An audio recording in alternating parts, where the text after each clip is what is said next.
Hello everyone and welcome back to Potted Plant Entertainment. I wanted to do this video for quite a while. This is something that really bugs me. I know that there are bigger problems in the world, obviously, but this is something that kind of bugs me and I wanted to talk about it. This isn't a serious video or anything. I'm not talking about world hunger or something. But as you can tell by the title, I wanted to do this video where I want to defend Return of the Jedi. Return of the Jedi is often looked at as the worst of the original Star Wars trilogy, which is fine. But I feel like a lot of the criticism that this movie gets is incredibly unwarranted, stupid, and nitpicky.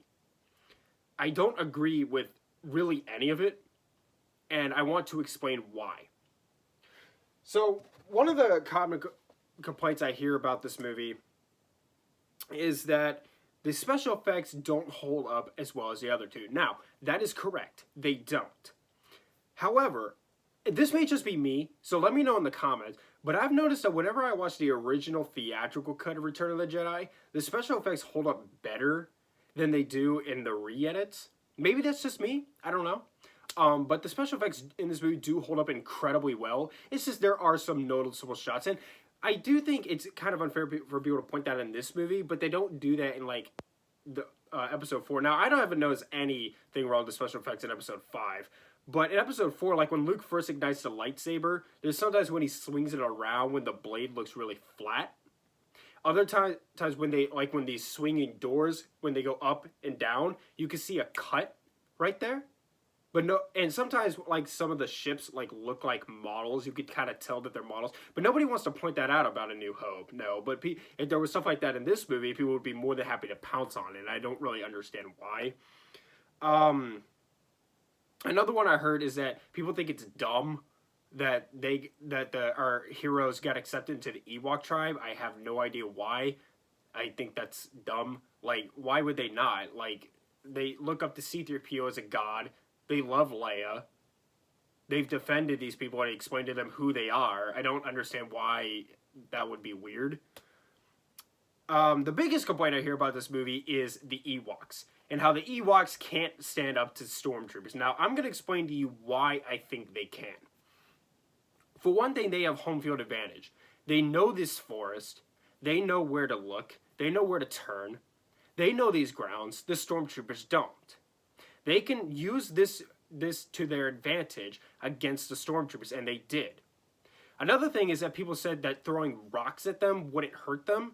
I disagree with that. Whether or not you're wearing a helmet, if you chuck a rock at someone's head, it's going to hurt a lot.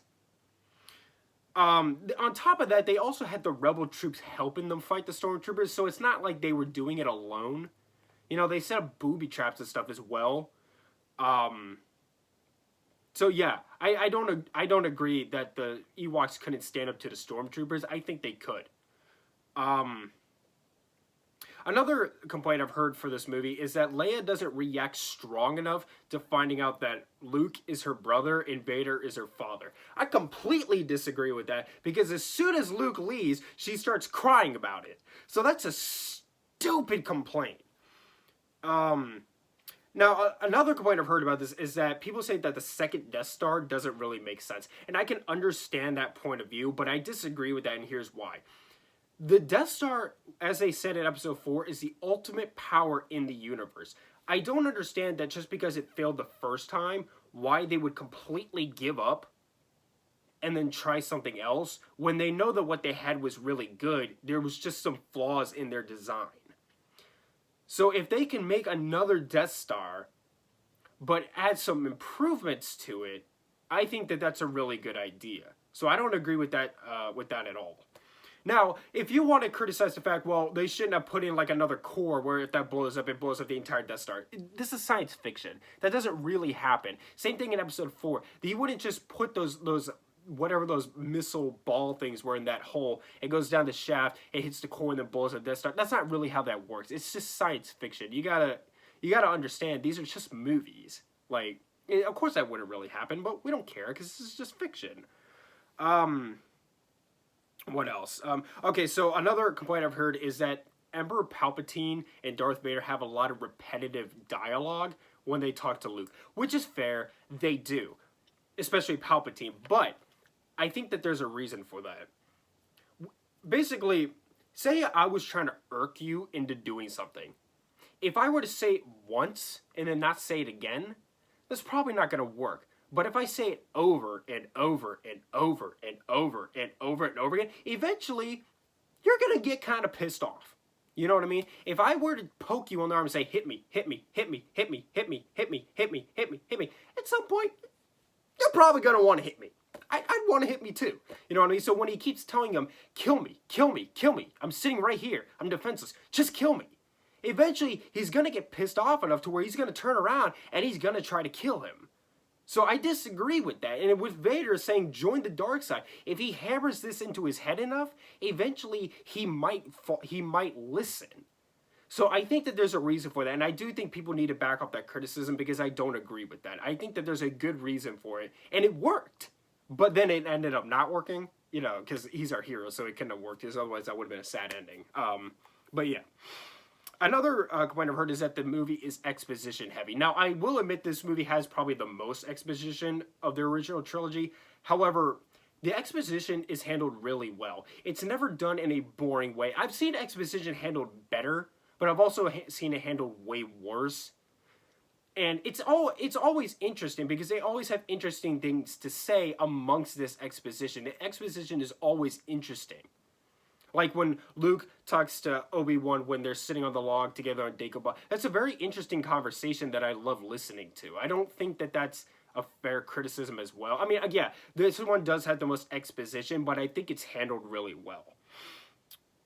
One of them, and this is actually probably my biggest flaw with this movie, is Boba Fett's death. Now, to be fair, they didn't know that this character would get as popular as he did. Boba Fett was just a small character that was there to serve his purpose to the plot in the original trilogy. That's all he really was. They didn't know that we would grow to love this character so much because we weren't supposed to. As much as I would have loved to see Chewbacca grab him by the throat and chuck him down in the Sarlacc pit, that's not what we got. His death was more played for comedy. And it sucks, but at the same time, they didn't know. And I guarantee you if they did know, they would have given him something a lot better. They probably would have given him a bigger role throughout the trilogy as well if they known we were going to like him so much. So I think that's kind of unfair, but I actually agree with that criticism. He should have had a better death, but it's just not fair to criticize it really because they didn't know we would like him so much.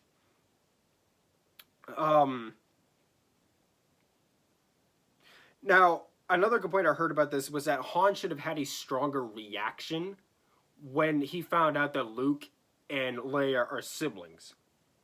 I feel like that would have just slowed the pace because he finds out right at the end, like right after the Death Star blows up, and that just would have put a whole halt on everything if they needed this long, drawn-out, emotional scene. And on top of that, I would have reacted the same way. I would have been like, whoa. So I think that's a dumb complaint as well. I just don't think there's really a need to be melodramatic. And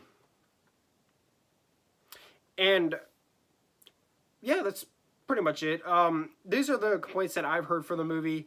If you've heard any other ones, let me know in the comments, and maybe I'll give you my thoughts on them.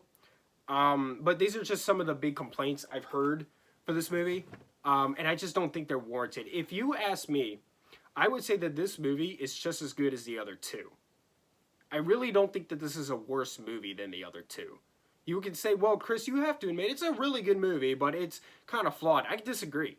I don't think it's flawed. I don't think it's flawed at all. Every movie has its flaws, but I just don't understand, because you can nitpick this entire trilogy, but it's just this one in specific that people love to focus on, and I don't understand why. It never made any sense to me. Yeah. So that's pretty much that. I love this movie. And I know that other people do too. I know that if you're watching this video, you probably do like this movie as well. I don't think I've ever met anybody who hates this movie. Nobody hates this movie. Everybody knows that this is a good movie, but people say that it's not perfect like the other two, and I disagree with that. I completely 100% disagree with that. I think this is just as good and just as well made as the other two films. I completely 100% disagree with that. I think this is just as well directed and just as well made as the other two films. So if you say that, I completely disagree with that, and this is why. But yeah, that's pretty much it. But yeah, let me know your thoughts on the movie in the comments. If you've heard any other complaints, or if you have any complaints of your own, please drop them in the comments, because I'd like to hear what you have to say, and I'll let you know in the comments my thoughts on what you have to say as well. I'll give you my opinion on it. But yeah, but hey, I think we can all admit, though, this is still the greatest movie trilogy of all time. Right up this and The Lord of the Rings. Yeah. Yeah, that's pretty much it. Thank you so much for watching. Subscribe to Pod Player Entertainment for more. Hit the like button. Leave me review suggestions in the comments down below. Follow me on Instagram and Tumblr at Pod Player Entertainment for channel updates and written movie reviews. And much love.